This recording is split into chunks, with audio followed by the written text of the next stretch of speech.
Good morning, ladies and gentlemen, colleagues and friends. Thank you very much for ICAO for having me here. And my name is Ksenia. I work for a wonderful company, InfoTech. We provide software solutions for identity management and biometric verifications. And we are based in Riga, in Latvia, in small country in Northern Europe. Today I would like to elaborate a little bit on identity digitalizations from the perspective of how border control officers and common travelers embrace it and use it. Yesterday, the honored speakers from the first panel have already talked much about the importance of seamless traveling, and starting from the very beginning of the trip, from the booking of the ticket. However, I'm confident that a hassle may occur even earlier, much more earlier than booking a ticket and starting the trip, even on the stage of the planning the trip and preparation for the trip. So aiming to higher levels of security, our industry faces multiple challenges, of course. And as service and solutions and equipment providers, we do our best to persuade governments, who are actually our customers and decision makers, to implement effective and powerful electronic systems and e-government systems. Of course, the decision-making process is very complex and time-consuming, and there are many stages and various arguments to build an effective eID system and e-government infrastructure. So when it comes to implementing a new eID system in a country, document security is crucial, of course. And we have to be always one step ahead of any type of fraud, of any type of counterfeit and identity theft. However, no matter how persuasive we might be with our customers, who are actually governments, our customers often feel uncertain when signing up for a new project. So where does this uncertainty come from? Besides various issues of budgeting, economical and political situation in a country, there is a lot to do with knowledge sharing, with understanding how technology really works. And there are some psychological and social factors involved. Government people, the decision makers, are still people, and in many cases they don't understand how technology works, and many of them are expecting the Big Brother trend to come. And so the recent popular movies, like for example the recent film Upgrade, they help to evolve to create those fears even more. Imagine that one day this ultimate technology gets hacked or just goes down, and what will happen next to our personal and sensitive data? Many people fear that. And we, together with you as a professional community, we should educate people, tell them more about the technology, about all processes and procedures involved, just to fight those fears and to help them understand. Basically, I would like to look more at our very end customers today, people who verify identities like passport control officers, and people who claim their identities like common travelers. How do we know that our passport control officers working in kiosks are happy?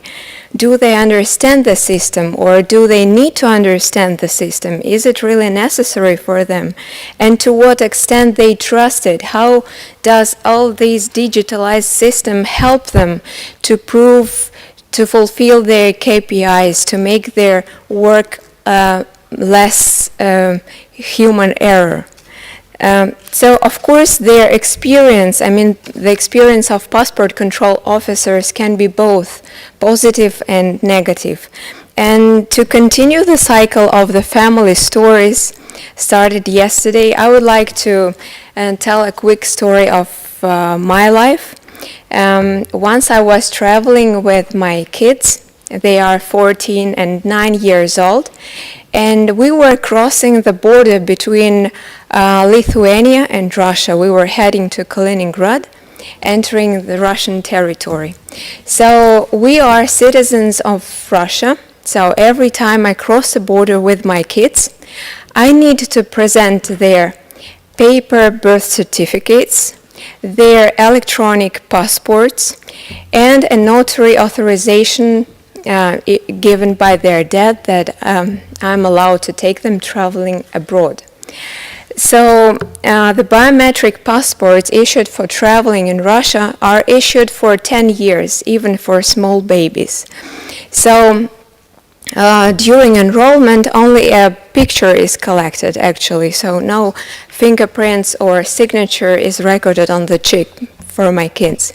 So imagine my 9-year-old child with a passport photo of a 1-year-old baby. Of course, the passport control officer conducts only a visual check.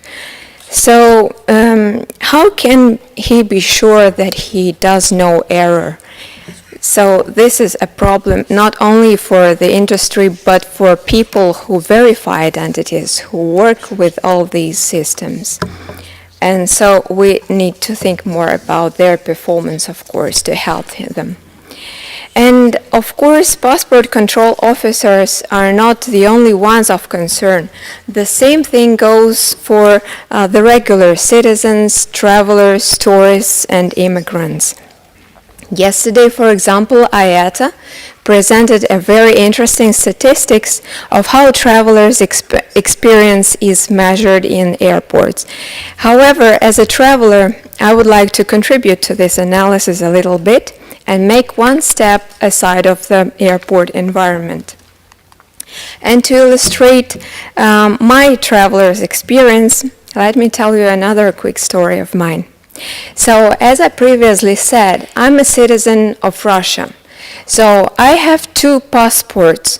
One passport is paper-based, is mandatory, and is called internal. So, this passport serves for my everyday life in Russia and is not valid for traveling abroad. The other passport is biometric, is not obligatory, and is issued for traveling abroad. So it carries an electronic chip, it's full of security features, and it's a true biometric document. So to go to Canada to participate in this ICAO symposium, I had to make a Canadian visa. To apply for a Canadian visa, the first thing I had to do is to find the nearest Canadian visa center, which in my case happened to be 700 kilometers away. I had to attend and present myself personally because my biometrics got collected. And besides, I had to present a thick pile of printed out supporting documents.